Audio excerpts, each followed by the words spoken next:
Hello dear students and welcome back to English Cafe. Tenses എന്നുള്ളൊരു topic പഠിച്ച് നമ്മൾ കുറച്ച് ഫ്ലൂവൻ്റ് ആയിക്കൊണ്ടിരിക്കുകയാണ് അല്ലേ. ടെൻസസ് ഇപ്പം ആദ്യത്തെ ക്ലാസ് ചിലപ്പോൾ കുറച്ച് ബുദ്ധിമുട്ടായിട്ടുണ്ടാവും, പക്ഷേ പിന്നീട് നമ്മൾ പഠിച്ച് ടെൻസസ് ഇച്ചിരി സിമ്പിളായി വരുന്നില്ലേ? ഉണ്ട്. ഓക്കെ, സോ കഴിഞ്ഞ ക്ലാസ്സസിലൊക്കെ എന്തെങ്കിലും സംശയങ്ങളോ ചോദ്യങ്ങളോ ഏതെങ്കിലും പോർഷൻ മനസ്സിലായിട്ടില്ല അങ്ങനെയൊക്കെ ആണെങ്കിൽ പേഴ്സണൽ ട്യൂട്ടറോട് ചോദിച്ച് ക്ലിയർ ചെയ്തില്ലേ? ഓക്കെ, അങ്ങനെയാണെങ്കിൽ നമുക്കൊരു പുതിയ ടെൻസ് പഠിക്കാം കേട്ടോ. ഇന്ന് നമ്മൾ പഠിക്കാൻ പോകുന്നത് ഫ്യൂച്ചർ ടെൻസിനെ പറ്റിയാണ്. പ്രസന്റ് ടെൻസ് എന്ന് പറഞ്ഞാൽ ഇപ്പം നടന്നുകൊണ്ടിരിക്കുന്ന കാര്യം, പാസ്റ്റ് ടെൻസ് എന്ന് പറഞ്ഞാൽ ഓൾറെഡി കഴിഞ്ഞു പോയ കാര്യം, ആൻഡ് ഈ ഫ്യൂച്ചർ ടെൻസ് എന്ന് പറഞ്ഞാൽ ഭാവിയിൽ നടക്കാൻ പോകുന്ന കാര്യങ്ങളെ പറ്റി പറയുമ്പോഴാണ് ഈ ഒരു ടെൻസ് നമ്മൾ യൂസ് ചെയ്യുന്നത്. നമ്മൾ പ്രസന്റും പാസ്റ്റും പഠിച്ച പോലെ തന്നെ ഫ്യൂച്ചർ ടെൻസിലും പല കാറ്റഗറീസ് ഉണ്ട്. ഇപ്പം നമ്മൾ സിമ്പിൾ പ്രസന്റ്, പ്രസന്റ് കണ്ടിന്യൂസ് എന്നൊക്കെ പഠിച്ചില്ലേ, അതേപോലെ തന്നെ ഫ്യൂച്ചർ ടെൻസിലും ഉണ്ട്. സിമ്പിൾ ഫ്യൂച്ചർ, ഫ്യൂച്ചർ കണ്ടിന്യൂസ്, അങ്ങനെ ഒരുപാട് കാറ്റഗറീസ് ഉണ്ട്. അപ്പം നമ്മൾ ഇന്ന് സിമ്പിൾ ഫ്യൂച്ചറും അതേപോലെ ഫ്യൂച്ചർ കണ്ടിന്യൂസും ഈ രണ്ട് ടെൻസസും ആണ് പഠിക്കാൻ പോകുന്നത്. ഓൾറെഡി നമ്മൾ ഇതിനെപ്പറ്റി ബാക്കി രണ്ട് ടെൻസിൽ പഠിച്ചതുകൊണ്ട് തന്നെ ഇന്ന് കുറച്ച് എളുപ്പത്തിൽ നമുക്ക് തീർക്കാം. ഓക്കെ, സോ ആദ്യം നമ്മൾ പഠിക്കാൻ പോകുന്നത് സിമ്പിൾ ഫ്യൂച്ചർ ആണ് കേട്ടോ. സിമ്പിൾ ഫ്യൂച്ചർ എന്ന് പറഞ്ഞാൽ ഭാവിയിൽ നടക്കാൻ പോകുന്ന കാര്യങ്ങളെ പറ്റി പറയുമ്പം സിമ്പിൾ ഫ്യൂച്ചർ നമ്മൾ യൂസ് ചെയ്യും. ഇതിൽ തന്നെ ഡിഫറെൻറ്റ് കാറ്റഗറീസ് ഉണ്ട്. നമ്മൾ ഇതിന് മുന്നേ പഠിച്ചതും അങ്ങനെയായിരുന്നു. ആദ്യം നമ്മൾ പോസിറ്റീവ് സെൻറ്റൻസ് പഠിച്ചു, പിന്നെ അതിനെങ്ങനെ നെഗറ്റീവ് ആക്കാമെന്ന് പഠിച്ചു, പിന്നെ അതിനെ എങ്ങനെ ക്വസ്റ്റ്യൻ ഫോം ചെയ്യാം എന്നുള്ളതൊക്കെയാണ് നമ്മൾ പഠിച്ചത് അല്ലേ. അതേപോലെ നമുക്ക് ഇതിലും പഠിക്കാം. ഓക്കെ, ആദ്യം തന്നെ ഒരു പോസിറ്റീവ് സെൻറ്റൻസ് എങ്ങനെ ഫോം ചെയ്യും നമുക്ക് നോക്കാം. ആദ്യം സെൻറ്റൻസ് സ്ട്രക്ചർ നോക്കാം അല്ലേ. സോ സെൻറ്റൻസ് സ്ട്രക്ചർ ഒരു പോസിറ്റീവ് സെൻറ്റൻസ് വരുവാണെങ്കിൽ ആദ്യം നമുക്ക് വേണ്ടത് സബ്ജക്റ്റ് ആണ്. അതായത് ആരെ പറ്റിയാണോ പറയുന്നത് അല്ലെങ്കിൽ ആരാണോ അവിടെ ആക്ഷൻ ചെയ്യുന്നത്, അതാണ് നമ്മുടെ സബ്ജക്റ്റ്.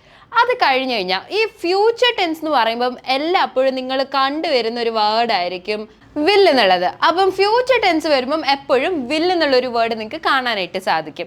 അപ്പം എപ്പോഴും ഇവിടെ ഏത് നോക്കുവാണെങ്കിലും ഇപ്പോൾ ഫ്യൂച്ചറിൽ പോസിറ്റീവ് ആയാലും നെഗറ്റീവ് ആയാലും ക്വസ്റ്റ്യൻ ആയാലും ഇതേപോലെ ഇപ്പുറത്ത് കണ്ടിന്യൂസ് ആയാലും എവിടെയായാലും വിൽ എപ്പോഴും ഉണ്ടാവും. അപ്പം ആദ്യം നമ്മൾ സബ്ജക്റ്റ്, പിന്നെ അത് കഴിഞ്ഞ് കഴിഞ്ഞാൽ നമ്മുടെ വിൽ. ഓക്കെ, വില്ലാണ്, ഫ്യൂച്ചർ ആണ് എന്ന് അറിയിക്കുന്ന ഒരു വാക്കാണ് നമ്മുടെ വിൽ. ആൻഡ് വില്ല് യൂസ് ചെയ്ത് കഴിഞ്ഞാൽ പിന്നെ നമ്മൾ V1 ഫോം ആയിരിക്കും യൂസ് ചെയ്യേണ്ടത്, വേറെ ബേസ് ഫോം, നമ്മുടെ ഈ വേർബിൻ്റെ റൂട്ട് ഫോം ആയിരിക്കും യൂസ് ചെയ്യേണ്ടത്. അപ്പോൾ നമുക്കൊരു എക്സാമ്പിൾ നോക്കാം. അവൾ നാളെ എന്നെ വന്ന് കാണും, അല്ലെങ്കിൽ നാളെ അവൾ എന്നെ കാണും. ഇതെങ്ങനെ നമ്മൾ ഇംഗ്ലീഷിൽ പറയാം? ആദ്യം നമുക്ക് സബ്ജക്റ്റ് ആണ് വേണ്ടത്. ഇവിടെ ആക്ഷൻ ചെയ്യുന്നത് ആരാണ്? അവളാണ് അല്ലേ. സോ ആദ്യം നമുക്ക് ഷീ എന്നുള്ളൊരു സബ്ജക്റ്റ് വരും. അത് കഴിഞ്ഞാൽ നമുക്ക് വേണ്ടത് എന്താണ്? വില്ലാണ് അല്ലേ. So she will. ഓക്കെ, അത് കഴിഞ്ഞാൽ നമ്മുടെ വേർബിൻ്റെ V1 ഫോം വന്ന് കാണുന്നതിന് നമ്മളെ വിസിറ്റ് എന്നാണ് പറയുക. റൂട്ട് ഫോം ഏതാണ്? അപ്പം വിസിറ്റ് തന്നെയാണ്. അപ്പം ഷീ വിൽ വിസിറ്റ്. പിന്നെ നമ്മുടെ സെൻറ്റൻസിൻ്റെ ബാക്കി എന്താണോ വരുന്നത് അതവിടെ കൊടുത്താൽ മതി. Visit me tomorrow. അവൾ നാളെ കാണും. ആരെ കാണും? എന്നെ കാണും. എപ്പോൾ കാണും? നാളെ കാണും. അപ്പം ഇതൊക്കെ നമ്മുടെ ഓബ്ജക്റ്റിൽ പെടുന്ന ബാക്കി വരുന്ന സെൻറ്റൻസ് ആണ് അല്ലേ. So she will visit me. Okay, ready.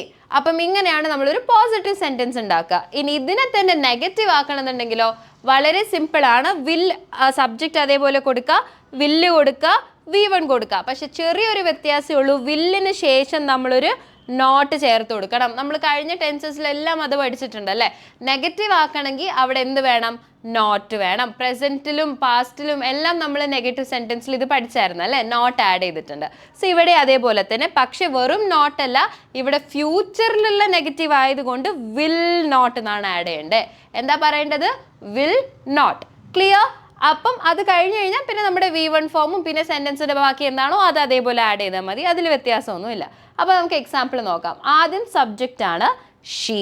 ഇതേ സെൻറ്റൻസ് അവൾ നാളെ എന്നെ വന്ന് കാണും, അതിൻ്റെ പകരം അവൾ നാളെ എന്നെ വന്ന് കാണില്ല എന്നാണ് പറയേണ്ടതെങ്കിൽ ഇങ്ങനെ പറയാം. ആദ്യം സബ്ജക്റ്റ് ആണ് അവൾ, ഷീ. അത് കഴിഞ്ഞാൽ വിൽ നോട്ട് ആണ്, വില്ലല്ല വിൽ നോട്ട് വേണം. Will not, she will not. Okay, അത് കഴിഞ്ഞാൽ നമ്മുടെ V1 ഫോം ആണ് വിസിറ്റ്. പിന്നെ വിസിറ്റ് ആരെ? മീ. എപ്പോൾ? Tomorrow. Okay, she will not visit me tomorrow. അവൾ നാളെ എന്നെ വന്ന് കാണില്ല എന്നാണ് അതിൻ്റെ മീനിങ്. ഓക്കെ, സോ നെഗറ്റീവ് ആക്കണമെങ്കിൽ ഒരു പ്രശ്നമില്ല, വില്ലിന് ശേഷം നോട്ട് ചേർത്ത് കൊടുത്താൽ മതി.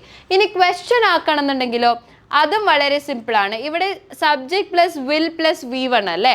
She will visit me tomorrow. ഇത് ക്വസ്റ്റ്യൻ ആക്കണമെന്നുണ്ടെങ്കിൽ വില്ല് ഇങ്ങോട്ടും സബ്ജക്റ്റ് ഇങ്ങോട്ടും അങ്ങോട്ടും ഇങ്ങോട്ടും മാറ്റി കൊടുത്താൽ മതി. ബാക്കിയെല്ലാം സെയിം ആണ്. അപ്പം she will visit me tomorrow. അവൾ നാളെ എന്നെ വന്ന് കാണും. ഇതിന് ചോദ്യം എന്താണ്? അവൾ നാളെ എന്നെ വന്ന് കാണുമോ എന്ന് ചോദിക്കണം എന്നുണ്ടെങ്കിൽ ഇവിടെ ആദ്യം സബ്ജക്റ്റ് അല്ലായിരുന്നോ, അത് ഇപ്പുറത്തേക്ക് വരണം, വില്ല് ഇപ്പുറത്തേക്കും വരണം. അപ്പം എന്താവും? വിൽ ഷി ആവും. ഷീ വിൽ എന്നുള്ളത് വിൽ ഷി ആവും. എന്നിട്ട് ബാക്കിയുള്ളതൊക്കെ സെയിം. V1 ആണ് കൊടുക്കേണ്ടത്, V1 കൊടുത്തു. പിന്നെ നമ്മുടെ സെൻറ്റൻസിൻ്റെ ബാക്കി വരുന്ന സെൻറ്റൻസ് വേർഡ്സ് എല്ലാം. Will she visit me tomorrow? അവൾ നാളെ എന്നെ വന്ന് കാണൂ. ഷീ വിൽ വിസിറ്റ് എന്ന് പറഞ്ഞാൽ അവൾ നാളെ വന്ന് കാണും എന്നുള്ള മീനിങ്. വിൽ ഷീ വിസിറ്റ് എന്ന് പറഞ്ഞാൽ അവൾ വിസിറ്റ് ചെയ്യുമോ എന്നുള്ള മീനിങ് ആണ്. ഓക്കെ, സോ വിൽ ആദ്യം വന്നാൽ അത് ചോദ്യമായി, വില്ല് നടുക്ക് വന്നാൽ അത് നമ്മുടെ പോസിറ്റീവ് സ്റ്റേറ്റ്മെൻ്റ് ആയി, വിൽ നോട്ട് എന്ന് വന്നാൽ അത് നെഗറ്റീവ് സ്റ്റേറ്റ്മെൻ്റ് ആയി. ക്ലിയർ ആണോ? ഓക്കെ, നമുക്ക് വേറൊരു എക്സാമ്പിളും കൂടി നോക്കാം. ഓക്കെ, രാജ് പിന്നീട് വരും. പിന്നീട് എന്ന് പറയുമ്പം അതും നടന്നിട്ടില്ല. ഇപ്പോൾ ഇവിടെ ഈ ടുമോറോ എന്നുള്ള വേർഡ് ഉള്ളത് കൊണ്ട് നമുക്ക് എന്തായാലും മനസ്സിലായി അത് ഫ്യൂച്ചർ ആണെന്നുള്ളത്. നാളെ അല്ലേ, ഇതുവരെ നടന്നിട്ടില്ല, ഭാവിയിലുള്ളൊരു സമയമാണ് ഈ ടുമോറോ എന്ന് പറയുന്നത് അല്ലേ. അതേപോലത്തെ ഒരു വേർഡാണ് പിന്നീട്. ഞാൻ പിന്നീട് വരാം, ഞാൻ പിന്നീട് വിളിക്കാം, ഞാൻ പിന്നീട് സംസാരിക്കാം എന്നൊക്കെ പറയുമ്പം ഈ പിന്നീട് എന്നുള്ളത് ഇതുവരെ നടക്കാത്ത ഒരു സമയമാണ് അല്ലേ. ഇതുവരെ കഴിഞ്ഞില്ല, ഇപ്പം നടന്നുകൊണ്ടിരിക്കുന്നില്ല, എന്നാൽ ഭാവിയിൽ വരാൻ പോകുന്ന ഒരു സമയമാണ് ഈ പിന്നീട് എന്ന് പറയുന്നത്. അതിൻ്റെ ഇംഗ്ലീഷ് എന്താണെന്ന് അറിയാം നിങ്ങൾക്ക്?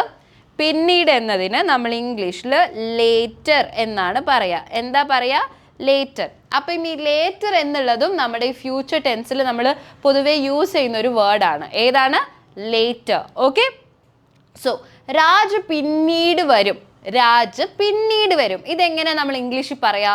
ഇവിടെ സബ്ജക്റ്റ് ആരാണ്? രാജാണ്. രാജാണ് ഇവിടെ പ്രവൃത്തി ചെയ്യുന്ന ആള്. പിന്നീട് വരും. ഓക്കെ, സോ ഇവിടെ വേർബ് ഏതാണ്? പിന്നീട് വരും. ഇവിടെ വരുക എന്നുള്ളതാണ് നമ്മുടെ വേർബ് അല്ലേ. സോ ഈ വരുക എന്നതിൻ്റെ ഇംഗ്ലീഷ് എന്താണ്? കം ആണ് അല്ലേ. സോ വെറുതെ കം എന്ന് പറഞ്ഞാൽ മതിയോ? പിന്നീട് വരും എന്ന് പറയുമ്പം ഇത് ഫ്യൂച്ചറിലുള്ള വേർഡാണ്. അപ്പോൾ സബ്ജക്റ്റ് കഴിഞ്ഞ് കഴിഞ്ഞാൽ നമുക്ക് എന്താ വേണ്ടത്? വില്ലാണ് വേണ്ടത്. അപ്പോൾ രാജ് വിൽ വേണം. രാജ് വിൽ. അത് കഴിഞ്ഞ് കഴിഞ്ഞാൽ നമ്മുടെ വേർബ് എന്താണ്? കം. പിന്നെ ഈ പിന്നീട് എന്നുള്ള വേർഡിന് നമ്മൾ എന്താ പറഞ്ഞേ? ലേറ്റർ എന്നാണ് പറഞ്ഞത്. അപ്പം എന്തായിരിക്കും sentence? Raj will come later. Raj പിന്നീട് വരും. Raj will come later. ഇനി രാജ് പിന്നീട് വരില്ല എന്നാണ് പറയേണ്ടതെങ്കിലോ? Raj will not come later. വില്ലിന് ശേഷം ഒരു നോട്ട് ചേർത്ത് കൊടുത്തു. Raj will not come later. Clear? Okay, അങ്ങനെയാണെങ്കിൽ ഇത് ക്വസ്റ്റ്യൻ ആക്കണം എന്നുണ്ടെങ്കിലോ? രാജ് പിന്നീട് വരുമോ എന്നാണ് ചോദിക്കേണ്ടതെങ്കിലോ നമ്മൾ രാജ് വിൽ കം ലേറ്റർ എന്നുള്ളത് ആദ്യം വില്ലിട്ടിട്ട് പിന്നെ രാജ് ചേർത്ത് കൊടുത്താൽ മതി. അപ്പം അത് ക്വസ്റ്റ്യൻ ആയി. അപ്പം അതെങ്ങനെ നമുക്ക് പറയാൻ പറ്റും? Will Raj come tomorrow. എന്തായി? Will Raj come tomorrow. Clear? So ഈ രീതിയിൽ നമുക്ക് ക്വസ്റ്റ്യൻസ് ഫോം ചെയ്യാം. ഓക്കെ, സോ ഇതാണ് നമ്മുടെ സിമ്പിൾ ഫ്യൂച്ചർ ടെൻസ്. ക്ലിയർ ആണോ? ഓക്കെ, അങ്ങനെയാണെങ്കിൽ നമുക്കിനി അടുത്ത ടെൻസിലേക്ക് കടക്കാം. അതാണ് ഫ്യൂച്ചർ കണ്ടിന്യൂവസ് ടെൻസ്. എന്താണ്? Future continuous tense. Future continuous tense എന്ന് പറഞ്ഞാൽ എന്താണ്? ഭാവിയിൽ തന്നെ നടക്കുന്ന ഒരു സംഭവമാണ്, പക്ഷെ ഭാവിയിൽ നടന്നുകൊണ്ടിരിക്കാൻ സാധ്യതയുള്ള കാര്യങ്ങളെ പറ്റി പറയുമ്പോഴാണ് ഫ്യൂച്ചർ കണ്ടിന്യൂസ് എന്ന് നമ്മൾ പറയുന്നത്. ഓക്കെ, ഭാവിയിലൊരു സമയം, ഇപ്പം അല്ല, പിന്നെ എപ്പോഴോ ഉള്ളൊരു സമയത്ത് കണ്ടിന്യൂസ് ആയി നടക്കാൻ ചാൻസ് ഉള്ള അല്ലെങ്കിൽ നടക്കാൻ പോകുന്ന കാര്യങ്ങളെ പറ്റി നമ്മൾ പറയുമ്പം ഫ്യൂച്ചർ കണ്ടിന്യൂസ് ടെൻസ് യൂസ് ചെയ്യാം. ഇതിലും നമുക്ക് പഴയ പോലെ തന്നെ പോസിറ്റീവ് ഉണ്ടാവും, നെഗറ്റീവ് ഉണ്ടാവും, അതേപോലെ ചോദ്യങ്ങൾ ചോദിക്കാനും ഉണ്ടാവും. അതെങ്ങനെയൊക്കെയാണ് നമുക്ക് നോക്കാം. ആദ്യം തന്നെ പോസിറ്റീവ് സെൻറ്റൻസ് എങ്ങനെ നമ്മൾ ക്രിയേറ്റ് ചെയ്യുക? ആദ്യം നമുക്ക് സബ്ജക്റ്റ് വേണം.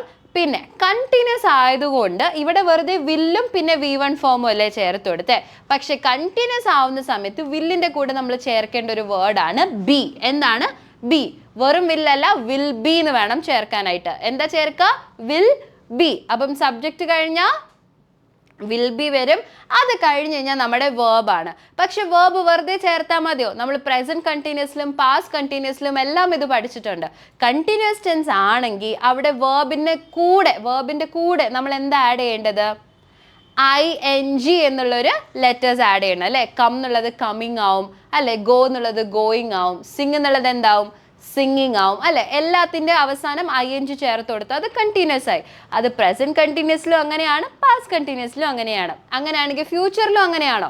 അങ്ങനെ തന്നെയാണ്. ഫ്യൂച്ചറിലും വ്യത്യാസമൊന്നുമില്ല. ഫ്യൂച്ചർ കണ്ടിന്യൂസ് ആണെന്നുണ്ടെങ്കിലും വേർബിൻ്റെ അവസാനം ING ഫോം ചേർത്ത് കൊടുക്കണം.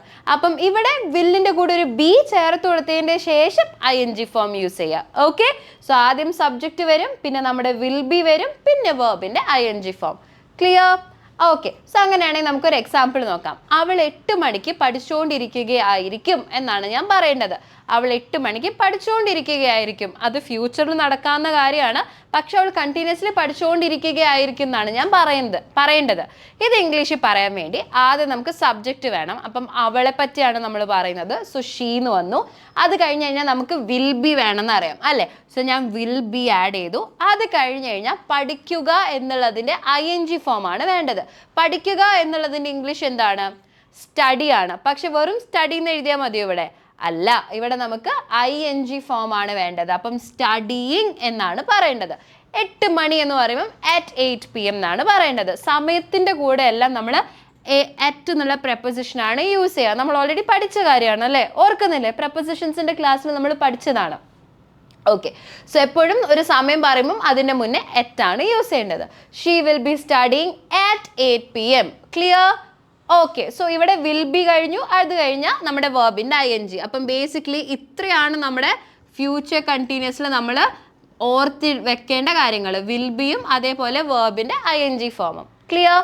ഓക്കെ, അങ്ങനെയാണെങ്കിൽ നെഗറ്റീവ് ആക്കണമെന്നുണ്ടെങ്കിൽ എന്താ ചേർക്കേണ്ടത് അറിയാം. നമുക്ക് നെഗറ്റീവ് ആണെന്നുണ്ടെങ്കിൽ ഒരു നോട്ട് ചേർത്ത് കൊടുത്താൽ മതി എന്നറിയാം. പക്ഷെ നോട്ട് എവിടെ ചേർക്കണം അതും കൂടി ശ്രദ്ധിക്കുക. വെറുതെ വേർബിൻ്റെ മുന്നേ അല്ല ചേർക്കേണ്ടത്. ഇത് ഫ്യൂച്ചർ ആയതുകൊണ്ട് തന്നെ വില്ലിൻ്റെയും ബിയുടെയും നടുക്കാണ് നമ്മൾ നോട്ട് ചേർക്കേണ്ടത്.